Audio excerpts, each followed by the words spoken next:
You have been given a code. It was etched into the geometry of your bones before language named the stars, and it waits now in the silence between one breath and the next. For generations, the doulas of knowledge called that code the body of glory. Modern experimenters read it as an arrangement of lattices, membranes, and nodal centers. Tonight, we name that arrangement the Light Body Codex, not as myth or doctrine, but as a living vocabulary that maps how pattern, frequency, and architecture meet flesh. This lecture will trace that vocabulary, explore the hints left by ancient cultures, and consider the social and ethical questions that arise when embodied presence becomes technology. To understand the Codex, we begin with anatomy that is halfway between poetry and physiology. Picture a field that is not merely a halo, but an organized topology, a lattice of filaments that courses through fascia and connective tissue, a set of membranes that act like responsive skins, and a handful of nodal centers where resonance collects and amplifies.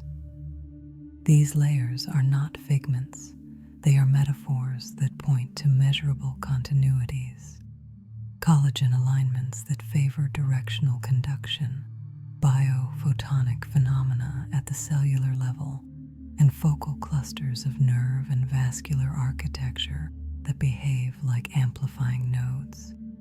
Read in this way, the body becomes both instrument and score, tissue that answers to pattern and context rather than only reflex. The lattice is the scaffolding of coherence. Imagine diagonal arrays and concentric rings of fine filaments woven across the trunk, anchoring organs and translating microcurrents into distributed order. Where fascia aligns in patterned ways, fields travel with less destructive interference. Where it is chaotic, fields scatter. The membranes are the responsive films, thin, sensitive layers that modulate how vibration and light move between lattice and tissue. They are the translator. Tone moves, and membranes translate that tone into micromotion. The nodes are the focal translators, crown for receptive intake, throat for threshold and clarity, heart for integration, solar plexus for volition, sacrum for ground. These nodes become the Codex's punctuation, short words in a long sentence. If this reads like an iconography of mysticism, that is because the ancient engineers used myth as a compressed encyclopedia. Atlantean threshold stones, Egyptian temple proportions, Essenian practices. Across cultures, we find encoded patterns that point to the same underlying logic. Geometry primes perception. A threshold groove aligned to the angles of the cranial lattice is not merely aesthetic. It is architecture that trains bodies to receive a particular spectrum of sound and light. Temples were not only houses of gods, they were instruments tuned by proportion. The ancients understood that space and shape could coax tissue into predictable behaviors. The Codex is the same insight rendered inside the organism.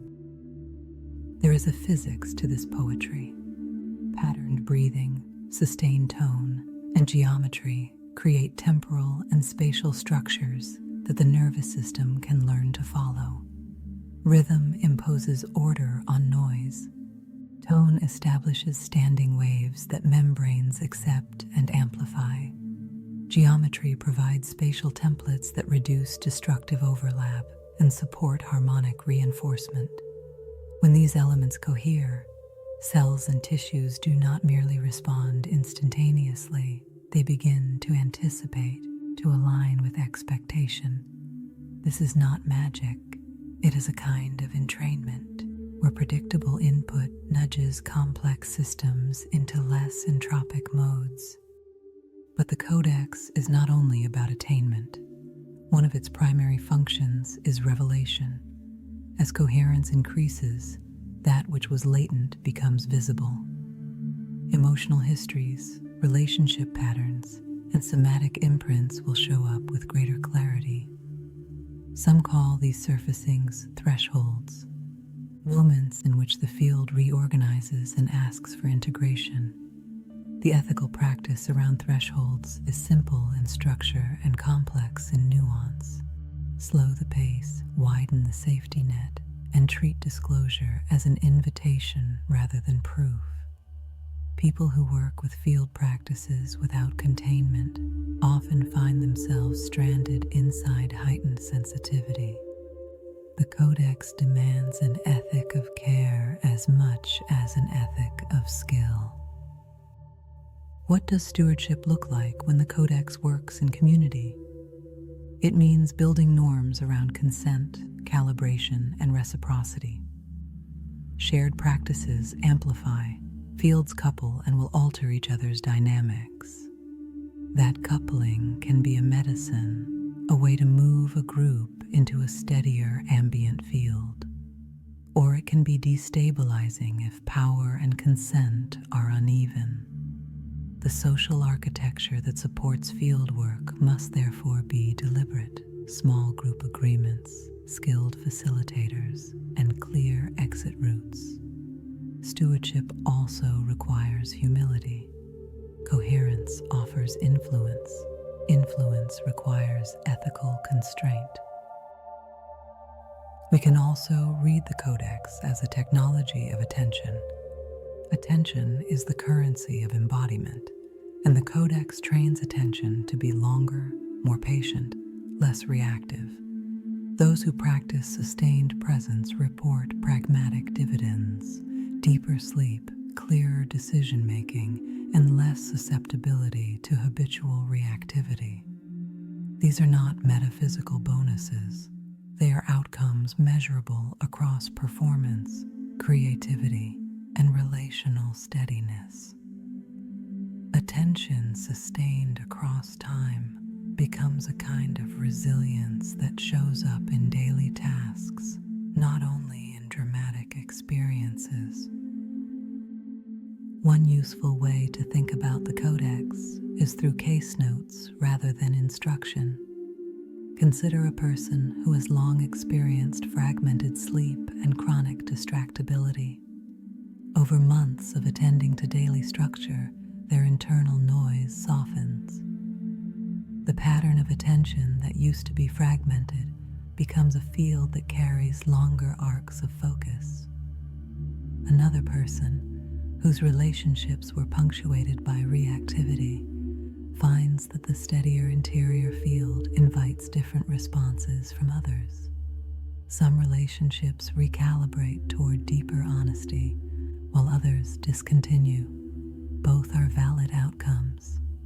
These anecdotal observations are a call to research rather than a prescription. The Codex invites measurement, subtlety, and longitudinal care. The mythic histories that accompany this map are not decorative. They are mnemonic devices. A temple threshold, a sigil carved into stone, a chant's cadence. These are ways to encode knowledge in a culture that had limited access to written systems, but abundant access to embodied ritual. We forget at our peril that architecture and ritual were once the external memory systems of civilization. When we resurrect certain shapes and tonalities, it is worth remembering that we are recovering cultural technologies, not inventing new magics ex nihilo. Language matters here. To speak of the Codex as a body of light risks being read as evasive unless we also supply an explanatory frame. A luminous field is better understood as an organized interface, electromagnetic tendencies, photonic signaling inside cells, patterned connective tissue, and focal nodal clusters. These together behave like a system that can be read, described, and yes, changed, but to change it responsibly is to privilege evidence over awe. Practice without measurement too often collapses into spectacle. Measurement without tenderness calcifies into cold technocracy. The lineage that will steward this work must hold both poles. There are social risks worth naming. When an individual cultivates coherence, their relative emotional bandwidth changes. Friends and lovers will notice. Sometimes relationships deepen. Sometimes entrenched roles become untenable. The Codex is therefore a social technology as much as it is an inner one. Communities that integrate fieldwork well do so by offering rites of transition, negotiated boundaries, and support structures that treat the interior changes as community events, not solitary coups. This is the politics of practice. How do we let individuals evolve without leaving networks of care behind? Measurement matters. Longitudinal approaches, simple journaling, HRV trends, and basic behavioral metrics can distinguish genuine shifts from placebo or social reinforcement. We must build small, replicable experiments rather than grandiose claims. That is how the Codex moves from esoteric anecdote into a practice with public utility. Encourage curiosity and skepticism in equal measure. Document what changes, and when it does, ask how durable the change is and under what conditions it persists. There is also an aesthetic dimension worth honoring. The Codex, when understood as design, invites new art, instruments tuned to subtle frequencies, mandalas that encode comfortable geometry for the human skull, light installations that respect the physiology of perception. Imagine theaters built not simply for spectacle, but for field work, proportions that ease the nervous system into coherence, light patterns that calm rather than jolt. Such projects require cross-discipline collaboration: architects, sound designers, neuroscientists, cultural historians. The future of this work is collaborative by necessity. Finally, the language of the Codex asks for humility. To call oneself a steward of luminous practice is to accept that knowledge is partial and that every practice can be improved. The Codex is a living text because bodies are living systems. What works in one context may fail in another. Therefore, the central ethic must remain: do no harm, document carefully, and center consent and care. The promise is not immortality in the literal, infinite sense. The promise is deeper clarity, sustained attention, and practices that make day-to-day life more luminous and less reactive. Close with an invitation to witness rather than to perform. If this material has stirred something in you, bring curiosity to the page. Note a single line about what changed in feeling when you heard the ideas tonight. Carry that line with the diligence of a scientist and the tenderness of a friend. The Codex is not a shortcut to an altered state. It is an accounting system for lived attention. It asks us to be responsible with presence, generous with boundaries, and patient with the slow work of integration. Keep watching the small changes.